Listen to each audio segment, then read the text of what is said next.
our first show on the show of 6 shows, and that is WroPrestling. WroPrestling, the show, not WroPrestling, the clothing line. They are connected. WroPrestling, the show. This is WroPrestling, the show, where we talk about all things going on in the world of professional wrestling and all things that are important to the world of professional wrestling. One of my favorite worlds in the entire world. I've loved pro wrestling since I was a kid. It was the thing that I was into the most when I was a young struggling adolescent, and so this is kind of, I just want to talk about it. So that's what we do here on WroPrestling. And today I want to talk about a very kind of a new figure in the world of professional wrestling, and that is Mr. Nick Khan. Mr. Nick Khan. He is the president of WWE at this time. He is so I got interested in Nick Khan when I watched his interview with Ariel Helwani. He did an interview with Ariel, and it was a good interview. They tore it down on that interview, and Nick Khan is a very smart individual. He's a very bright guy, and so I just wanted to talk about kind of what I've seen since Nick Khan came into WWE, and this is really on the heels of the Cody Rhodes thing. When Cody Rhodes came back, Cody Rhodes has talked about that Nick Khan was heavily involved in the negotiations of his deal and of his return and all of that to WWE. So I just want to talk about Nick Khan and kind of Nick Khan's vision for WWE and kind of what that looks like and what from the outside, what it looks like that he's doing. We should start with Nick Khan used to work for CAA. He was a talent agent, and he was the WWE's agent, especially when it came to broadcast rights. And so he was heavily involved in negotiating the Fox deal. He was heavily involved in negotiating the NBC and Peacock deals for the WWE. And then, he came on board with the company. And I think Vince took a liking to him, and he came on board as the president of the WWE. And, he's been making moves. We've seen a lot of changes since Nick Khan came on board. Number one, like NXT completely revamped to NXT 2.0. Say what you want about NXT 2.0. It is very different from the old NXT. We've seen a lot of changes, a lot of talent being released, a lot of moves that the WWE has made, positive or negative, however you want to look at it. But I think that the Cody Rhodes deal, Cody Rhodes kind of talked about how Nick Khan was very heavily involved in his deal in the negotiations coming back. And Nick Khan, he, from the outside looking in, right? I'm just an outsider looking in on this world of professional wrestling, looking in on this world of business, looking in on all this stuff, right? So, but from the outside, what it appears to be, and Nick Khan's kind of philosophy, and what I heard him talk about on the Ariel Helwani interview was, he wants people who move the needle, and he, I think his mindset is like, what good does it do us to have 500 people on the roster if we're only using 100 of them, and the other 500 are just on payroll, and we're spending money on them, but we're not getting anything in return. I think Nick Khan is at the end of the day, he's a very smart businessman, and I think he is looking at kind of what can the WWE do to A, decrease costs, and B, increase return on their costs and return on their investments. And I think that what Cody Rhodes did over the 6 years he was out of WWE got Nick Khan's attention, and I think it proved that Cody Rhodes is a masterful performer, a masterful in-ring technician, but also he has a lot of other skills. Like he's done the Go Big show on TBS, and he did the Rose to the Top thing and the reality show and all of that. Like he's proving himself to be a star in the vision of WWE, what WWE looks for in their stars. Cody Rhodes proved to be a guy that can hang in those worlds. And I think that got Nick Khan's attention. I think Nick Khan was kind of heavily involved in that negotiation. And what Cody Rhodes said was like, they're paying him a ton of money. So they obviously think they're going to get a return on that. They're allowing him to have a bus. They're allowing him to bring his family on the road. I think that the WWE is kind of shifting their focus on talent.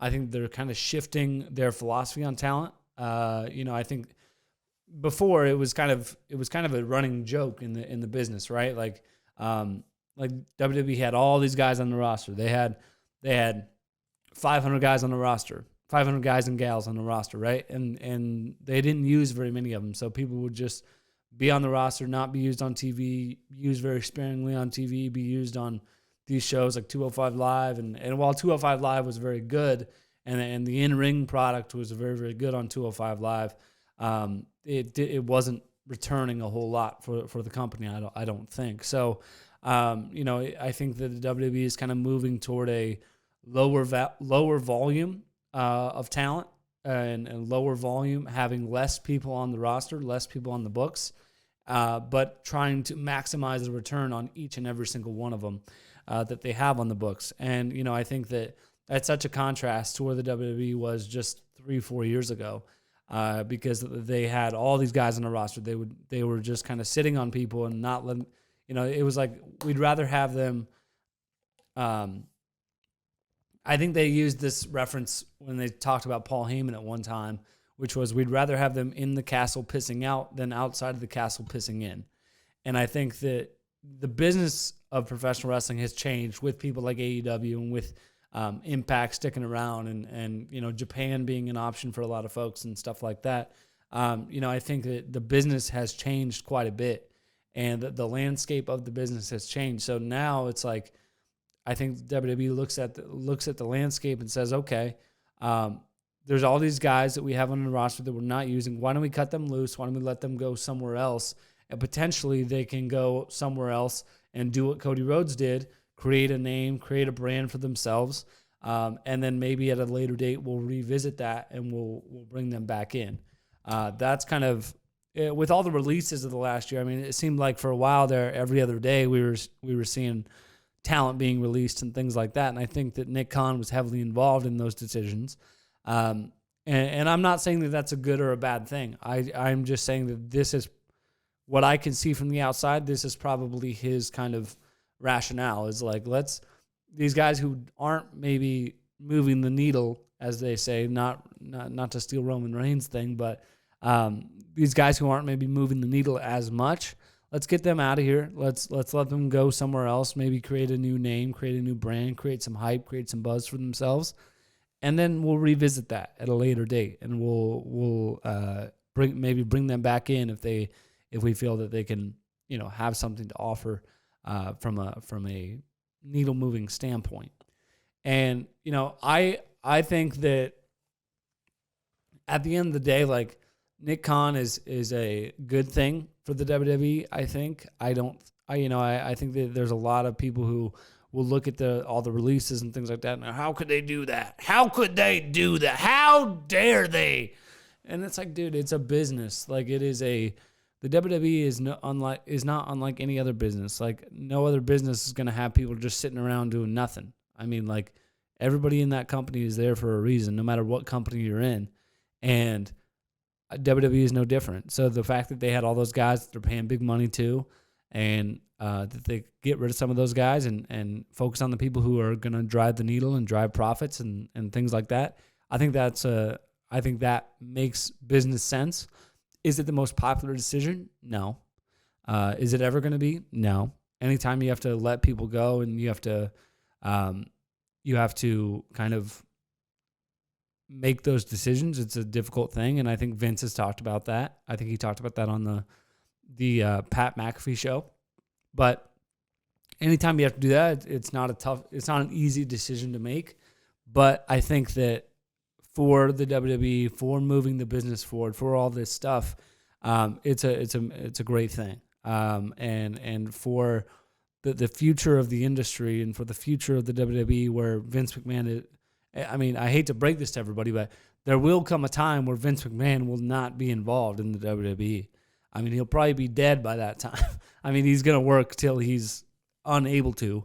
But there is going to come a time, and I think that people like Nick Khan and Stephanie and Hunter, Triple H, I think that they're all going to be heavily involved. Triple H, I don't know what his role is right now, just because of his health and whatnot. But I think he's still going to be heavily involved in the business infrastructure of the WWE. But I think Nick Khan is kind of leading that charge and setting the WWE up for the years to come, and looking at it as a business and looking at it as a and it's just interesting to watch that happen, right? It's interesting to watch the WWE go from having 500 guys on the roster, making all these cuts. COVID was a part of that and all this, but it's interesting to watch their kind of strategy change to, okay, we're going to Hurley, the 6for1 mascot, is upstairs, and he is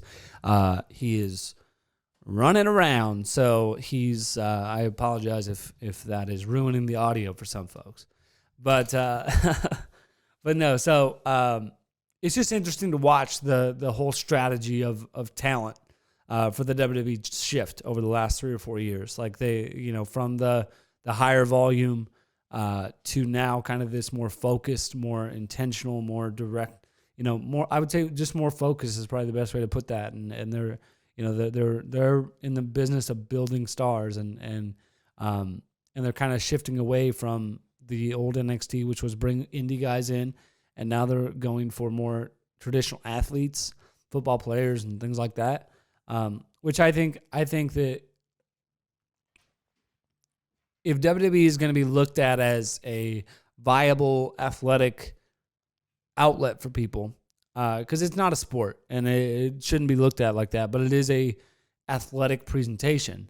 And if it's going to be looked at like that, as an athletic presentation, I think that going after some of these college athletes like Gable Stevenson and, and they just had tryouts in Dallas during WrestleMania week and things like that. So I think that that's a good thing. And I think that Nick Khan is, while some of the decisions he makes are not going to be popular with wrestling fans at large, I think that a lot of the decisions he makes are very sound business decisions, and they're very sound. They're very grounded in moving the company forward, moving the industry forward, and I think that he is a good fit in the WWE, and I'm excited to see what all they do, and it's such an interesting time in the business right now. I think wrestling is hotter than it's been in a long time. This past WrestleMania was amazing, and the business is booming right now. You got people like Roman, Brock, obviously. You got Cody in there. You got Seth in there. You got Edge still hanging. Edge still doing what he does, and it's an interesting time. And then of course you have AEW doing what they do, and it's just. I just think the business right now is the most interesting that the professional wrestling business has been in 20 years. I mean, it really is, because you have two big players. WWE obviously the biggest of that, but then you have AEW and with Ring of Honor and all that, and it's just such an interesting time right now, and I'm really excited to see kind of what the future looks like for the business.